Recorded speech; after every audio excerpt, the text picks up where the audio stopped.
the Sun for doing this. It's a good venue, and to let us get our views out and answer some of the questions. I want to start by acknowledging my wife Laura, who's over there in the corner, and she and I are going out to dinner in Baltimore after this, and she is a lawyer with FINRA, protecting the integrity of the capital markets for the United States, and also an author. She wrote a book called Mysterious Private Thompson, which got nominated for a National Book Critics Circle Award, and wrote a book called Class Action, which became the movie North Country with Charlize Theron and Frances McDormand, Sissy Spacek, which was about the first sexual harassment class action lawsuit in the country.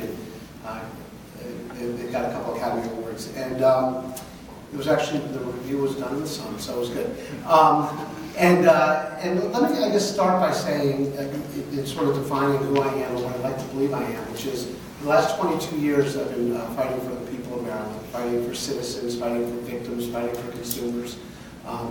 As a prosecutor, started out as the Assistant United States Attorney working with Eric Holder in the Department of Justice, and we, at that time, I actually took on the country of Georgia, the Georgian diplomat in Monterazzi, and we prosecuted murderers, rapists, arsonists.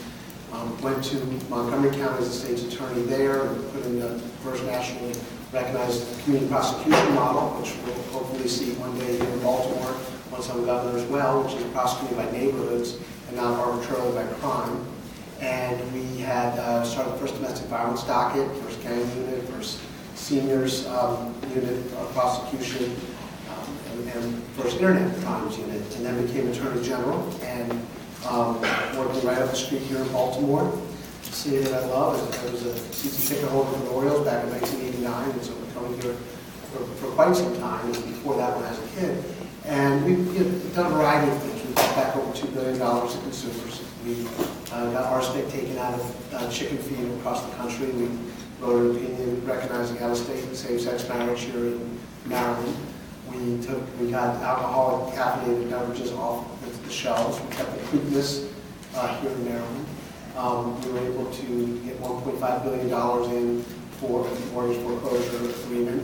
And as national president of the Attorneys General, so all 50 of us, we did a year-long project on privacy in the digital age, and took on a lot of the internet companies and made sure that they had privacy policies that were discernible, as well as abilities to opt out when they needed to do so. So we've done a number of things in the office, and I'm happy to look forward to talking about those things. And as we pivot toward the governor's race, the issues are somewhat different, but the needs are the same, and that is to have somebody who's willing to fight for people, who's willing to be a leader and get things done, roll up their sleeves and see problems and take them on. And so we'll be talking about jobs, we're talking about the minority achievement gap, transportation issues, the environment and public safety as well. So look forward to that.